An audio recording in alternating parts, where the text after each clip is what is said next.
அப்படின்னு சொல்றாங்க. ஆனா நம்ம நினைக்கிற படிப்பை பிள்ளைங்க படிக்கல சாமி. அப்ப பிள்ளைங்க நினைக்கிற படிப்புக்கு நம்ம தகுந்தபடி மாறி போறதா இல்ல வாக்குவாதம் பண்ணிட்டு இருக்கிறதா சாமி? இதுல இளைஞர்களுக்கு என்ன சாமி நீங்க வழிகாட்ட போறீங்க? ஆமா ஆமா, அதாவது 10 வருஷம் முன்னாடி ஒரு படிப்பு இருந்தது. அதை என்ன பண்ணுவாங்க, அப்போ இருந்த பெரியவங்களாம் என்ன பண்ணுவாங்க, இதை படிடா 10 வருஷத்துக்கு அப்புறம் இப்படிலாம் இருக்கும் அப்படிலாம் இருக்குன்னு. ஆனால் அவன் படித்து 10 வருஷம் போட்டு திரும்பி பார்த்தான்னு வச்சுங்களேன், இன்னும் 10 வருஷம் முன்னேற்றம் ஆகிட்டு இருக்கும். இப்போ இதில் யார் புத்திசாலியா?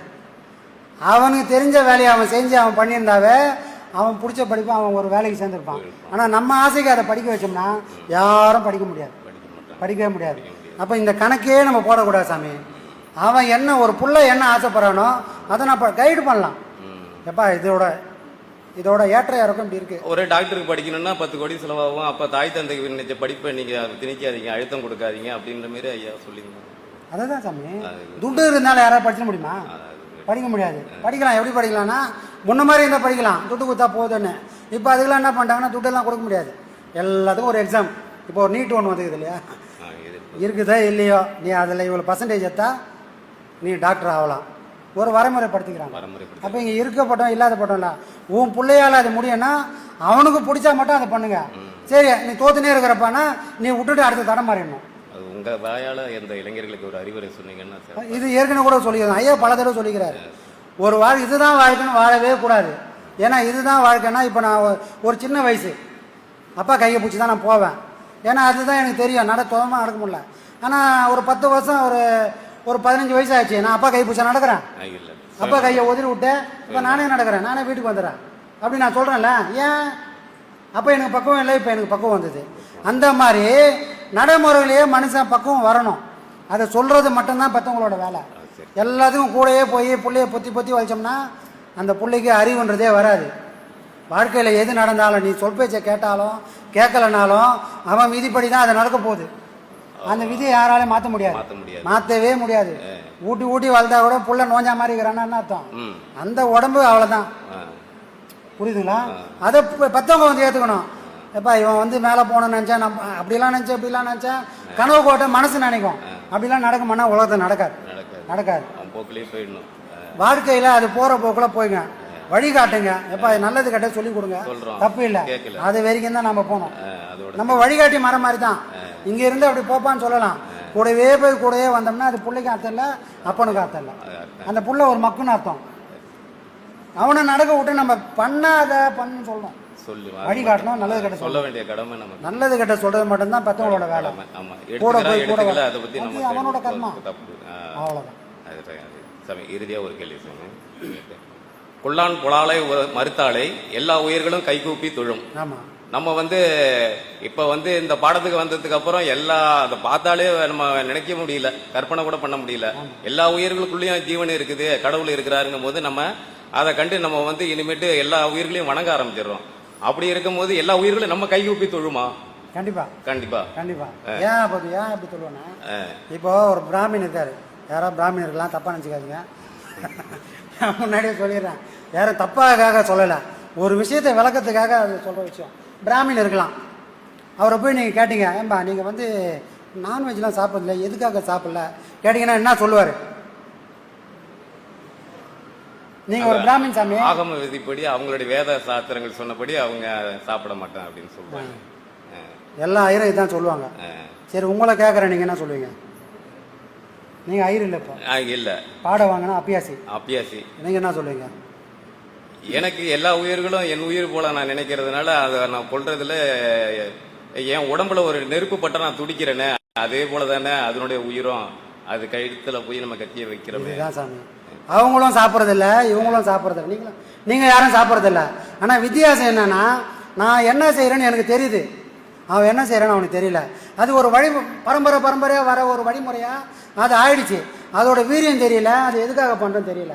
அவங்கள கேட்டால் சொல்லுவாங்களா, எங்கள் தாத்தா பண்ணாரு, இந்த குல வழக்கப்படி இதை தான் பண்ணணும், நாங்கள் ரொம்ப ஆச்சாரம். திரும்ப சொல்கிறேன், யாரும் தப்பாக நினச்சிக்காதீங்க, இது நாங்கள் ரொம்ப ஆச்சாரம் சொல்லுவாங்க. ஏன் பண்ணுறோன்னு அவங்களுக்கு தெரியாது. அதனால் அவங்க பண்ணால் கூட அதுக்கான பலன் அவங்களுக்கு போய் சேராது. ஆனால் நீங்கள் பண்ணுறீங்க, நீங்கள் முன்னாடி என்ன பண்ணியிருப்பீங்க? நடக்கிறது, போகிறது, ஊறுறது, ஓடியாடுறது எல்லாத்தையும் அச்சு சாப்பிட்ருப்பீங்க. ஆனால் பாடம் வாங்கினதுக்கப்புறம் எல்லாத்தையும் விட்டுட்டீங்க. ஐயா சொன்னார் இப்படி தான் இருக்கணும்னு சொல்லிட்டாரு, நான் அப்படி தான் இருப்பேன். ஏன் சொன்னார்? உன்ன மாதிரி அது ஒரு உயிர்ப்பா, நீ துடிக்கிற மாதிரி அது உன்னை வந்து வெட்ட போதில்லை.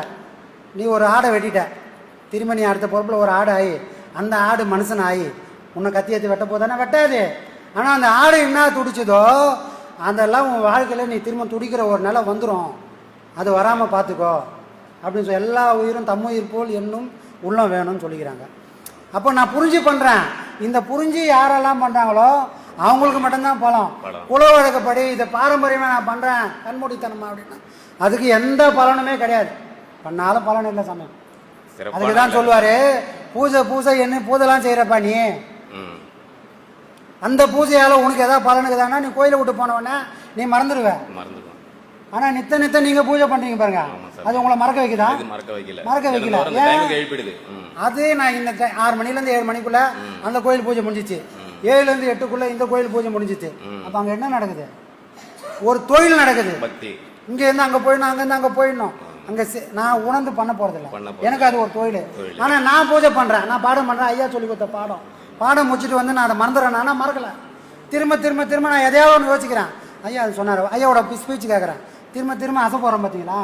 இதுதான் உண்மையான பூஜை. உள்ள அன்போடு நீ திரும்ப திரும்ப திரும்ப கருத்தால் ஒரு பூஜை பண்ணணும், மானசீகமாக ஒரு பூஜை பண்ணணும். அது மட்டும்தான் பூஜை, அதுதான் சிவ பூஜை. ஏன் நீ சீவன் பண்ண உள்ள இருக்கிறவன் சிவன். இந்த சீவன் பூஜை பண்ணணும், யாரை நோக்கி பூஜை பண்ணணும்? சிவ பூஜை பண்ணணும். அங்கே பண்ணுறது யாரு? யாரை சாமி பண்ணுவாங்க? சிவ பூஜை பண்ணுறாங்க. எந்தெந்த உருவத்துக்கு அடையாளப்படுத்துகிறாங்களோ அந்தந்த பூஜை. அது பயன் கொடுக்குமானா அது பயன் கொடுக்காது, அது மற்றவங்க பக்திக்காக. அப்போ உள்ள அன்போட நீ சிவனா ஏத்துக்கின்னு பூஜை பண்ணணும், அது சிவ பூஜை. என்னிலே இருந்த ஒன்றை யான் அறிந்து கொண்டேன், என்னிலே இருந்த ஒன்றை யான் அறிந்ததில்லையே. ரைட்டு. என்னிலே இருந்த ஒன்றை யான் அறிந்த கொண்ட பின். சரி அறிஞ்சிக்கணும், ஓகேப்பா. என்னிலே இருந்த ஒன்றை யாவருக்கான வழி. யார்கிட்டயே நான் சொல்ல முடியுமானா சொல்ல முடியாது. ஆனால் உணர்ந்துட்டேன், நான் நல்லா சக்கரை பொங்கல் சாப்பிட்டுட்டேன். உங்களுக்கு விளக்கி சொல்ல முடியுமானா விளக்கவே முடியாது. அதில் இவ்வளோ நெய் இருந்ததுங்க அப்படின்னு சொன்னால் கூட உங்களுக்கு புரியாது. ஏன்? அது சுவைச்சது நான், உணர்ந்தது நான். சிவன் தத்துவமும் அதுதான். சுயமாக எல்லாரும் அவங்கவுங்க அனுபவிக்கணும். அதனால தான் இங்கே பாடம் அவங்க கூட எல்லாரும் ஒருத்தருக்கு ஒருத்தர் பேசாதீங்க, அனுபவத்திங்க பகிர்ந்துக்காதீங்க. என்னன்னா உங்கள் நிலைக்கும் அவங்க நிலைக்கும் வித்தியாசம் இருக்கலாம். நீங்கள் சீவன் போது அப் அண்ட் டவுன்ஸ் கண்டிப்பாக இருக்கும்.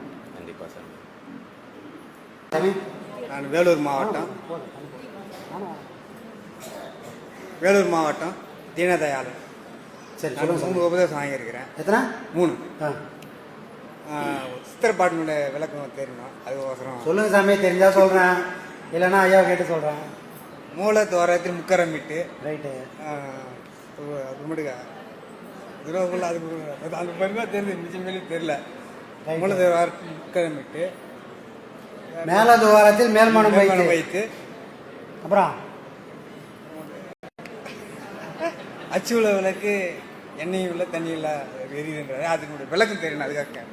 அது விளக்கம் தெரியணும்னா நாம் சுயமாக அனுபவிக்கணும். இங்கே என்ன பிரச்சனைனா ஐயா நிறைய விஷயம் திரும்ப சொல்லிட்டாரு. பெரிய பெரிய விஷயம் மறைச்சி வைக்க வேண்டிய எல்லா விஷயத்தையும் ஐயா சொன்னதுனால நாம் அந்த பாடம் கொடுக்கும்போது என்ன ஆகுதுன்னா அதை அனுபவிக்காமல் ஐயா சொன்னதை நம்ம திருப்பி சொல்கிறாங்க. ஆமாம். அதனால இது பாடம் சம்மந்தப்பட்ட விஷயம். பெரும்பாலும் நம்ம என்ன பண்ணுறோன்னா ஐயாவே அதான் அவாய்ட் பண்ணார், ஆனால் அதையும் மீறி வெளியே வந்துடும். அதனால நம்ம பாடம் கொடுத்துட்டு அவரை கேட்டோன்னு வச்சிக்கலாம், ஐயா சொன்ன விஷயத்தை அப்படியே சொல்கிறாரு, அது தப்பாயிடும். அதனால இது